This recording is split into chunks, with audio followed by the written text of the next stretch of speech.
Hello everyone, welcome back. For those who are new here, I'm Umar, the founder of Growth Winner. On this channel, I share my learnings and insights on SEO. In this video, I'm going to share my view on Google's March update 2024.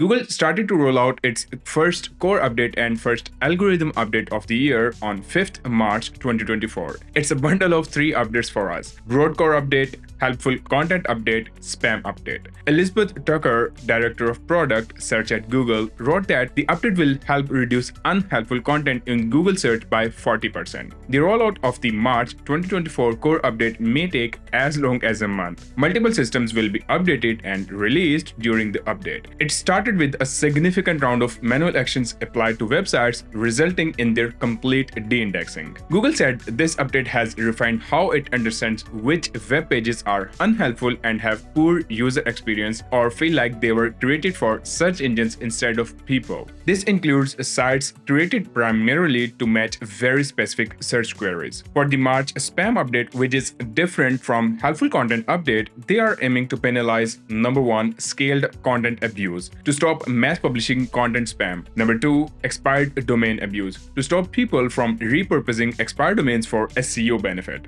Expired domains are dead? Not really. More on this later in this video. And number 3, site reputation abuse, to stop reputable websites from manipulating the search engines by having a portion of their site publishing parasite SEO articles. It felt like I was reading a news, right?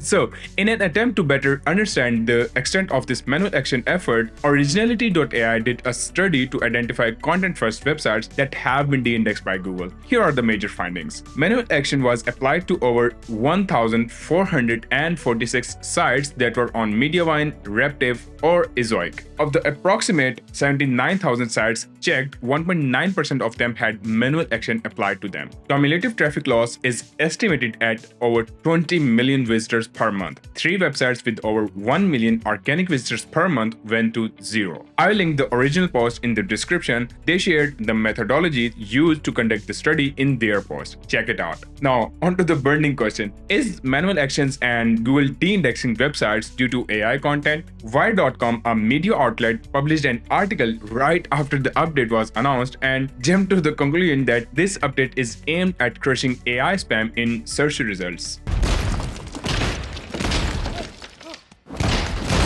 My friend Ben, one of the best writers I know and creator of AI Copy Crash Course, shared his opinion on his Facebook profile. Much of the SEO industry is built on the principle of ignoring the reader, which is true because the content that we create for our websites using LLMs is people-first and reader-focused rather than aiming to manipulate search engines. This is true for the white hat projects that we do. To create helpful, reliable, and people-first content, I will link the official guide by Nelson from Google in the description. If you're thinking it's time to abandon AI content and it's not gonna work, I would ask why. Human content sucks as well, right? Here's what Kevin from Web Copy Masterclass has to say. It all comes down to understanding quality content principles. If you use AI the right way, guidelines, prompting, outlining, AI-assisted editing, and human added value, it can be just as good as normal human content. There are tons of people using humans and producing abhorrently bad content. I agree with him 100%. By the way, I am planning to do screen share style videos and share my method of generating content using GPT the right way. Everything from generating content to proofreading, fact-checking, and optimizing for search engines with entities and stuff. Comment down to show your interest. And if I see high interest, I will publish them very soon. So, if you understand the principles and put in the effort, then it doesn't matter how you create the content. Pen and paper, AI, human typing, good content is good content. Referring to the same spam update, public case study websites that were built using AI content got a massive hit and went completely de-indexed from Google. This includes several sites by my friend Julian Goldie and another guy named Jackie. Julian built his website chipperbirds.com with AI content, was performing very well before Google noticed and took down most of his websites. Another thing that's going around, and I will call it a rumor as of now, is that the website in the same GSE account got hit as well. So if you were spamming Google with AI content and you had another white hat project project in the same GSE, the later project could be affected as well. Remember the third point about site reputation abuse? The warning targets parasite SEO sites where content is posted on high authority websites to manipulate rankings. The term parasite SEO was coined by SEO community, not internally by Google. Now, Google issued a 2-month warning for sites posting low quality parasite posts. That's unfair because small sites got hammered today and big sites got a warning with 2 months time. Either small ones should have got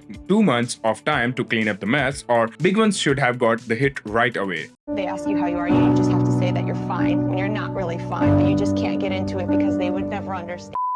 Now, if we look at Google's previous updates aim to consistently refine search results, they want to reward brands and penalize manipulative results. To avoid that, your website should not lack business justification for content creation. Google algorithm increasingly relies on trust signals to filter out deceptive or low-quality content. When it comes to authoritativeness and expertise in EEAT, the earlier is based on backlinks and the later is based on content depth, meaning guest post forms that talk about every single topic under the sun were on Google's radar. Since most content spam sites try to rank for low difficulty queries with high publishing frequency, if a new brand with no identity or weak brand entities publishes 50 articles per day, that's clearly an indication that there is no human effort involved. This validates my previous point of putting out people-first content. Moving forward with my own websites, we are pretty much focused on improving the brand strength, that is, how many people are searching for our brand. We are quite heavily doing it for affiliate sites and e-com stores as well. When I said human effort, my friend Mark shared his secret tip. Google renders web pages during indexing. They generate a screenshot of your website using Chrome browsers. That screenshot is fed into an LLM similar to GPT to give your site a design score. This score goes from 0 for no design or human effort to 10 for a sophisticated design that relates to the main brand and topic, which currently can only be achieved with human effort.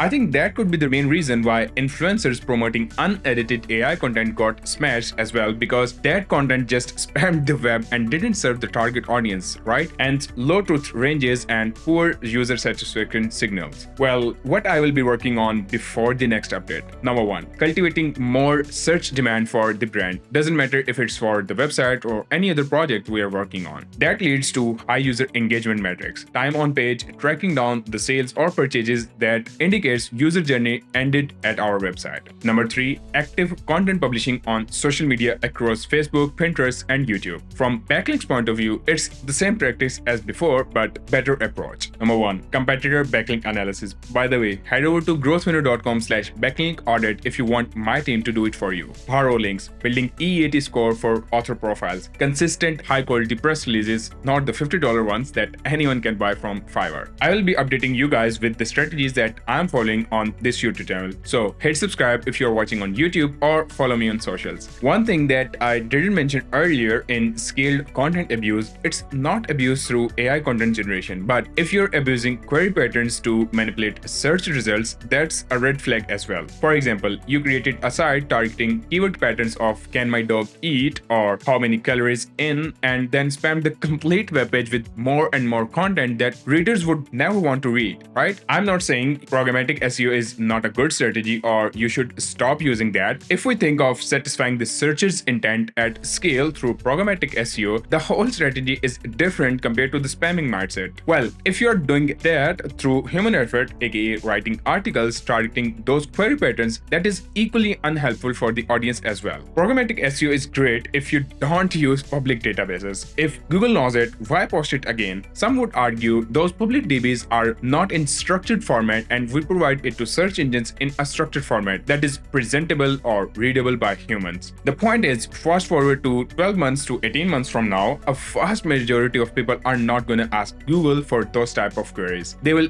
either ask ChatGPT or Google will give them answers right through SGE. Okay, so I talked about scaled content abuse and site reputation abuse. I said we will be discussing about expired domain abuse as well. So are expired domains dead? Really? In Google's official post, they are referring to this example. Someone might purchase a domain previously used by a medical site and repurpose that to host low-quality casino-related content, hoping to be successful in search based on domain's reputation from a previous ownership. A long sentence, isn't it? My friend Sumit from SERP Names explained it very well in his recent Facebook post. Google is fine with the use of expired domains, but they should be relevant and add value to the readers. Google does have a problem with expired domains used for manipulation. As per Sumit, Indonesian casino buyers purchased 90% of strong domains from auctions. So this is how spamming works. Buying strong domains in any niche, conducting numerous redirects and link building, ranking for PG slot keywords within 1 to 2 weeks, and after being penalized within a month, they rinse and repeat the process. I don't work in casino. If you do, comment down and let me know how profitable that strategy could be.